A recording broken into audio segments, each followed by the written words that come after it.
are about 30 hours away from the Seattle Kraken expansion draft, and then shortly after, rosters will reopen and the madness can continue around the NHL. It was a really fun Saturday with all the moves that were being made and the expansion list being officially announced. Dan, Josh, Zach joining me as always here on State of the Nation, and that's where we're going to start, is with the expansion draft talk.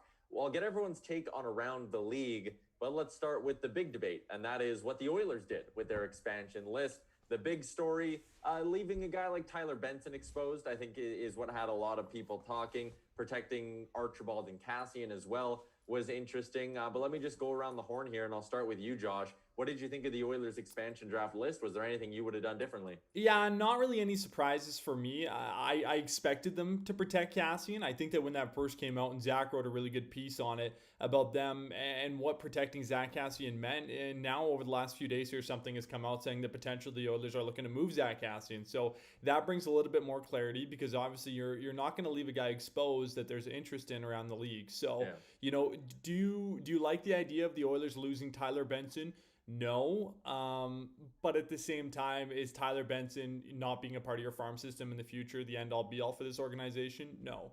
They ended up moving on Caleb Jones, who is likely the guy that would have got picked by the Kraken. So now it comes down to, do the Kraken want to take a look at Tyler Benson? Or are they going to go with more of an older guy? We've heard the name of Devin Shore being floated around, Jujhar Khaira. They could even take a look at Chris Russell. So any surprises? No. Is it the path that I would have taken?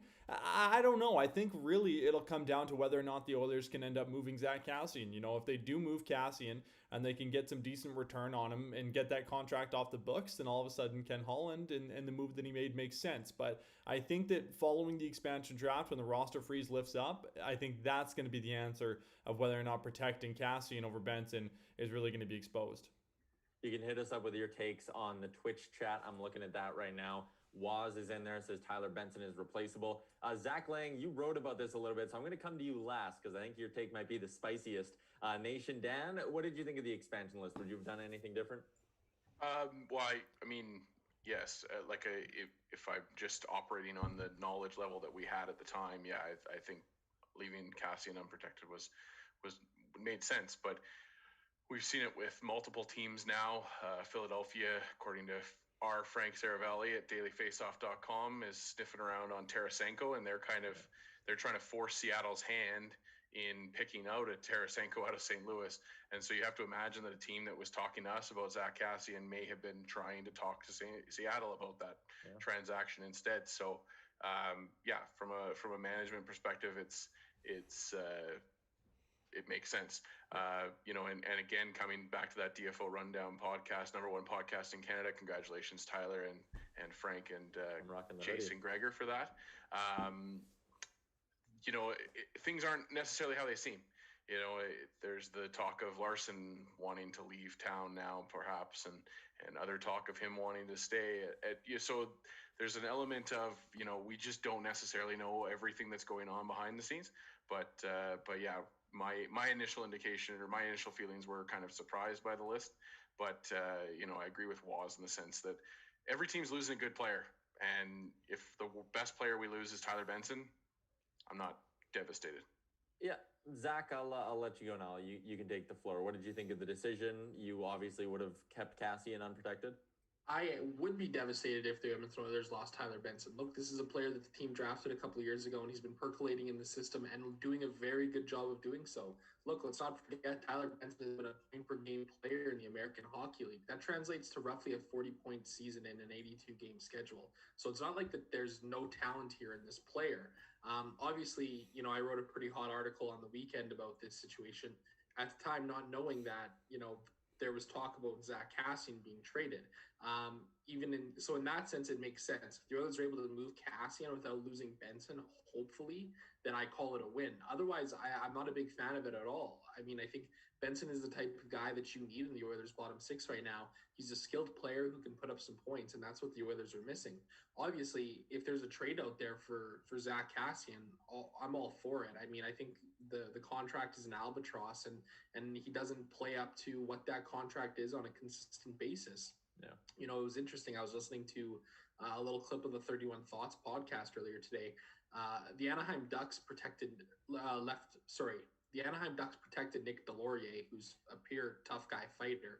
And there was talk, Jeff Merrick was saying that there's a rumor out there that Nick Delorier could go for a first round pick in a trade after the expansion draft, which is absolutely nuts to me. And it sounds like, they were kind of hinting at the New York Rangers being a team that was looking to do that because they have a Tom Wilson problem, which isn't really a problem at all. It's just Tom Wilson living rent-free in their heads. But a team like the Rangers or a team like the Pittsburgh Penguins who are looking to add that level of toughness and that level of skill, I mean, how could you not go and try and play hardball with them, with a guy like Zach Kassian, who's clearly more offensively talented than Nick Delorier is? If that's the asking price for tough guys right now, or for a guy like Delorier or Kassian, I mean, I think the Oilers could come out really on top in a trade there. Yeah, I don't think after, looking around and reading all that, I don't think Ken Holland even really plans or has Kassian as an untouchable at all. When I saw the expansion list, I was with you, Zach. I was like, I'd hate to lose Benson. I mean, he doesn't skate well, and that's always going to kill me. Like, I get that he has skill, but I'm always going to be worried with Benson until he proves me otherwise, that he's Anton Lander or like that, right? Yeah. One of those guys who, when the game is slow in the American League, his skill stands out and he dominates. And as soon as the game picks up that little bit, like he's got to improve his boots is what I'm getting at. I wonder if Seattle's maybe seen that a little bit as well. And I wouldn't be surprised if they go with Jujhar Khaira, like Frank said on that episode of The Rundown. But I think Holland is looking at Kassian and going, I'm keeping him because I'm getting calls on this guy. And there might have been teams going, I'm interested. I just can't protect him. So you protect him, Edmonton, because you have the extra spot to do it. And we'll talk again when the window opens up. Looking at Pittsburgh, man, like I like Zach Kassian. And he's the next kind of topic here on my list. I like what he brings to the table. I think if Zach Kassian was making $1.9 million, thumbs up. Like, keep him around. He's valuable. Zach Kassian at 3.2 for 3 or 4 more years, it doesn't jive with me. The value's not there. You're not getting enough value for what you're paying for. So I'm not saying dump him for free. I personally wouldn't do that, because then you got to go out and replace them. And if you buy out, that's just not a conversation I want to have. But if Pittsburgh's going to give you Tristan Jarry or a second-round pick, or the Rangers sit there and go, we love Zach Kassian, we'd like Kassian and some assets for Pavel Buchnevich. If something like that can get worked out, I'm not married to the idea of keeping Zach Kassian on this team. And it sounds like there is, like you said, like there is value for this guy around the league. If you're Ken Holland and there's some team out there who is craving toughness in their top 9 and they're willing to pay out the nose for Zach Kassian, you do that trade all the time. Is there anyone here who disagrees with that? No, I think that the only thing I would take umbrage is with Zach's opinion that the Rangers, are crazy to need that kind of toughness. I do think that you saw the Rangers change when they got rid of Brendan Lemieux at the trade deadline. And we've heard it talked about numerous times on the Dropping the Gloves podcast, another Nation Network property, talking about how these teams and these players, they skate around a little bit more freely when they've got a guy on their line or in their lineup that can help protect them. And so I think that there's an element for the Oilers of caution there when you are looking at shipping out Zach Kassian, and you have probably looked at shipping out Jujhar Khaira at some point. Where does this team toughness come from? And then we get caught up in the same stupid cycle that Peter Chiarelli put us in, where he's trying out, numerous different players that get under people's skin, and, the Brandon Mannings of the world. So I'm still, I would still be hesitant to get rid of a Kassian unless the deal does make sense for the Oilers. But guys like Patrick Maroon make $900,000 and can do that. And in a capped world, don't overspend on your toughness, because I get that it's an asset, but it's not. I just don't think it's that important that you pay $3+ million for it. And if the Rangers are willing to give you, a first or second round pick for Zach Kassian, you do it, and you go worry about finding toughness in a guy that's making $900K a season. You don't worry about paying him $3.2 million anymore. Worry about spending that money on skill and things that are a little bit more difficult to do, because there are going to be guys like Maroon around the league who will be available for less than that towards the end of the summer. So if the market is doing some crazy thing right now, like Barclay Goodrow got $3.6 million a year. I would, allegedly. if I could. Oh, apparently, according to Frank Saravalli, yes. We need to wait for the freeze to be lifted and all that good stuff. But, like, if guys like Barkley Goodrow are getting $3.6 million and the flavor of the summer around the NHL is going to be good bottom six players who play two ways and have a little bit of toughness in their game, and you can cash in on that, like I just think you have to do it. Yeah, I don't think there's any way to deny it, right? Like when we're talking from a pure value standpoint, Kassian is a very inconsistent player. And so, when he's on his game, he's on his game. And of course, he's a guy you want to have on your team, right? But you guys are right. Like if we're looking at like bringing back a first or even a second round pick in the draft for Kassian, you can't let that go, because you're right, Ty. You can replace a guy like Cassian's toughness in the bottom six if you feel you need to. There's an interesting question in the chat from, I think it was Electric Jordan there, who was talking about, if we lose Kara, do we still move Kassian? And I responded in there and said, yeah, we do. Because, Kassian only fought twice Kassian only fought once last season. And the Oilers had 13 total fights on the year. So it's not even like he was as involved as he could have been in that aspect either. So I think the assets could be just way too valuable for the Oilers to pass up here.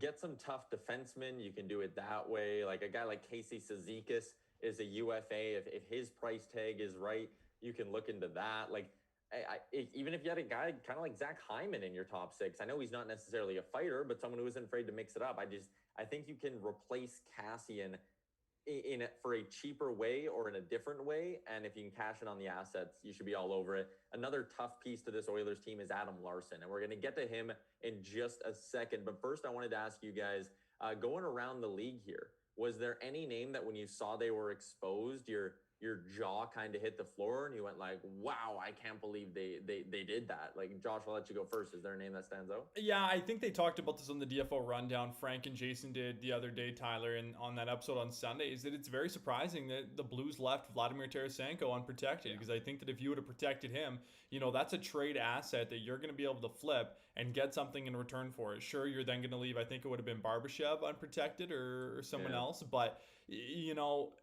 I'm just baffled by the fact that St. Louis didn't protect Tarasenko, because now you're going to lose him. He's going to go to Seattle, and this is exactly like Vegas did. Seattle's going to flip him and get some good assets here in return. So, that's the big one that surprised me. I'm not that surprised about the Carey Price being unprotected, because I think that I go two ways on this. I think that Seattle could potentially take him. It's tough to take on a $10 million contract for a goalie. So I think Seattle could maybe, do the Marc-Andre Fleury take on Price, him be the face of their franchise. But at the same time, if you're Montreal, losing Carey Price sucks. He's an elite level goaltender. He makes a lot of money. He's the face of your franchise. But you also have Jake Allen, and you saw how much confidence that they have in Jake Allen, and the fact that they did leave Price unprotected. So, is it the end of the world for the Canadians if they lose Price? I don't necessarily think so, but I would say, Tarasenko would be the number one guy. I think I was kind of very surprised by it that they left him unprotected. If you have Weber on LTIR and Seattle takes Price, Montreal just found $20 million in cap space to retool their team with. Exactly. I honestly think they would take that, and especially if there's injury concerns with Price. Yeah. The Price news when Saravalli broke it was certainly stunning, and for me, I'm going to agree. Like, St. Louis mismanaging this Tarasenko situation as bad as they have is the story of the expansion draft right now. Dan, what's it for you? I think my weird one, and maybe it isn't for anybody else, was Colorado. They exposed a huge list of players that are, worth what, like the teams I think would chomp at the bit to get access to. Yeah. And then but the previous to the expansion list, they made the transaction for Ryan Graves. Like they dumped a guy to New Jersey who probably wasn't going to get scooped up in the expansion draft, seeing their list afterwards. So I guess for me, it was just the confusion of exposing a guy like Landeskog, who your captain, is apparently a guy you still want to bring onto the team. But I guess it's a signal that like the Tarasenko thing, that it's an untenable situation and they might as well just get out from underneath it. Yeah, like I'm really interested to see what happens with Landeskog. I still got a funky feeling he ends up back in Colorado. I think that relationship might just be a little bit too deep, but Landeskog's apparently not happy with the way that's gone. And it looks like, Donskoy or JT Compher will be the pick that goes out of Colorado. So they might lose a pretty valuable sort of third line piece there. Zach, what's your biggest surprise? Is it Tarasenko or are you going elsewhere?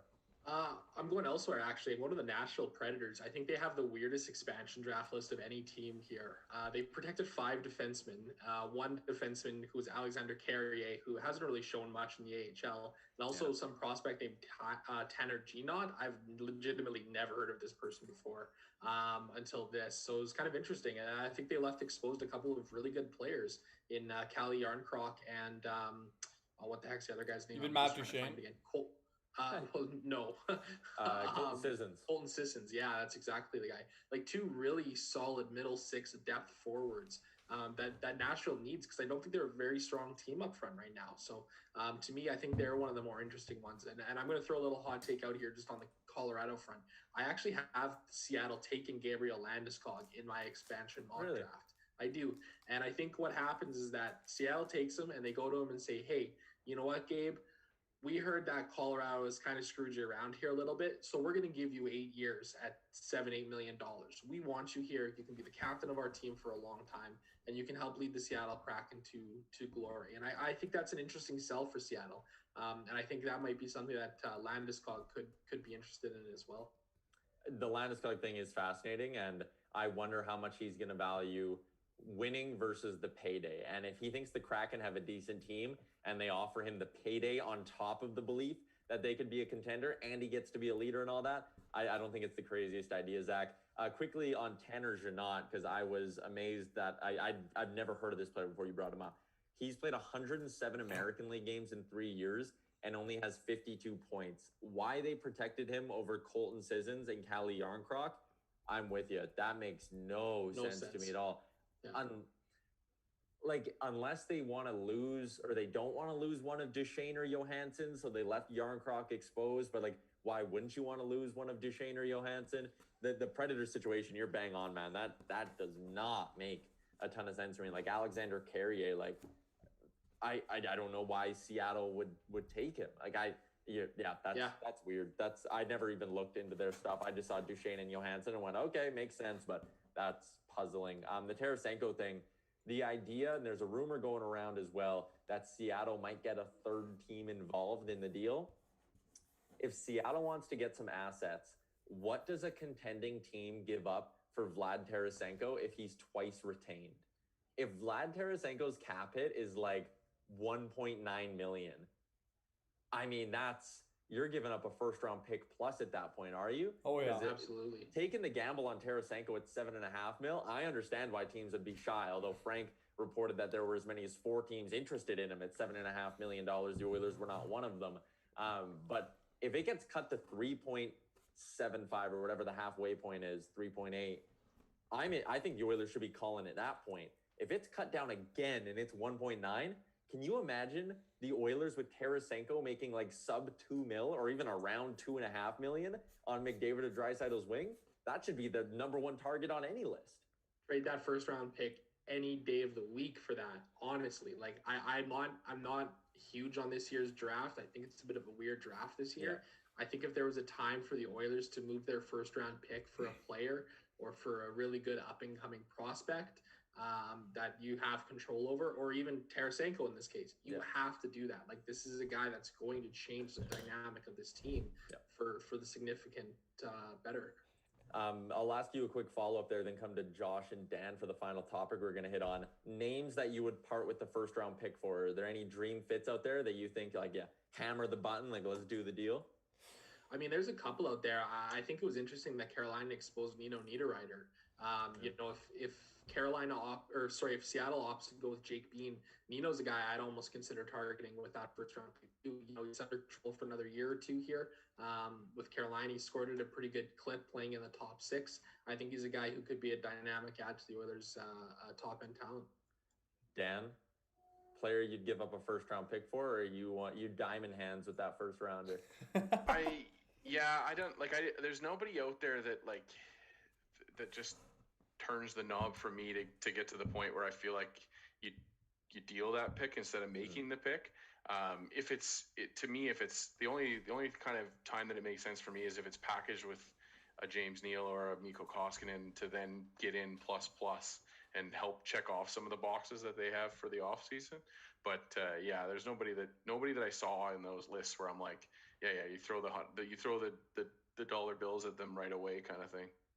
It would probably have to have a couple pieces on either side, but I would do it for Sam Reinhart. I would do it for Buchnevich. I might do it for Raquel if you think you can sign him. And that's kind of my list of three. Or if a guy like Tarasenko is suddenly down at like $2 million, then yeah, I'm doing it for that as well. Josh, any young scoring wingers or goalies that you would move 19th overall for? Yeah, I do it definitely for Sam Reinhart. I do it for John Gibson.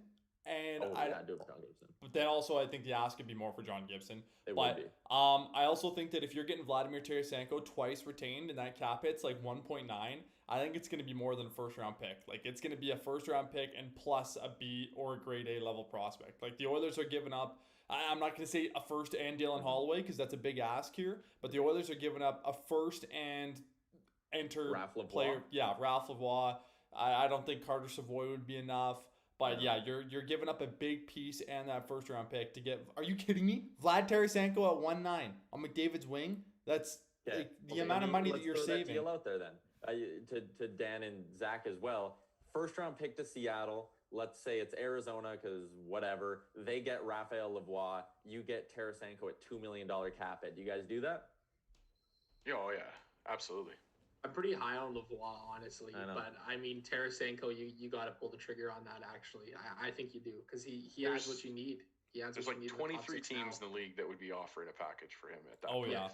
Yeah. Like Lavoie on the first might not even be enough. Like, imagine if Tampa is sitting there being like, oh, he's how much money now? Or Colorado? Like Colorado would probably give up a ton for him as well. So like if you're Seattle, you're sitting on the jackpot if you think you can get this deal done.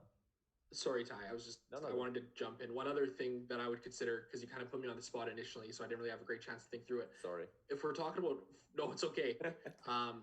In my mock draft, I have Seattle taking Carey Price, Joey Daccord, Capo Kakinen, and Vitek Vanecek as goalies. Obviously, it sounds like Chris Drieger is going to be heading that way as well.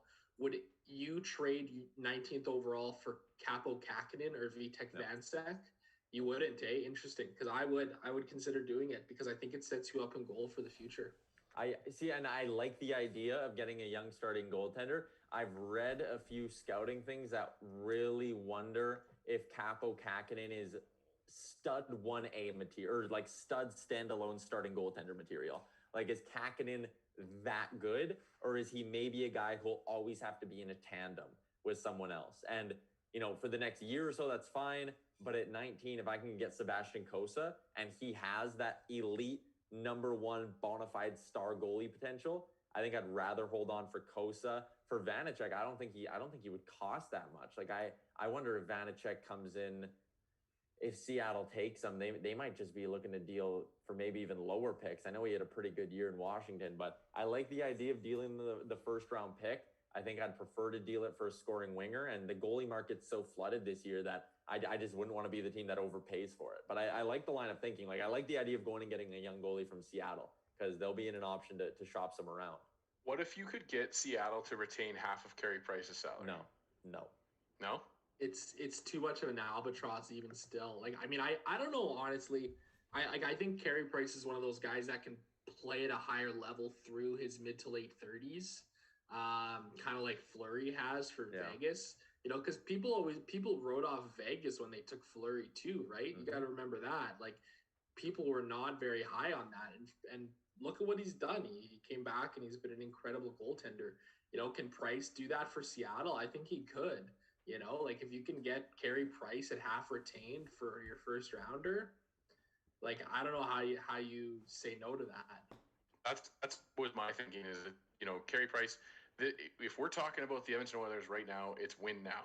It's time to put up and shut up, and Carey Price does exactly that for the next 2-3 years tops. And then you've got the goaltenders coming in after him. To me, it's like I was talking about early on in this offseason that Tuukka Rask was the guy I'd be looking at. And to me, if you could get Carey Price at $5.5 million against your cap, that's a no-brainer.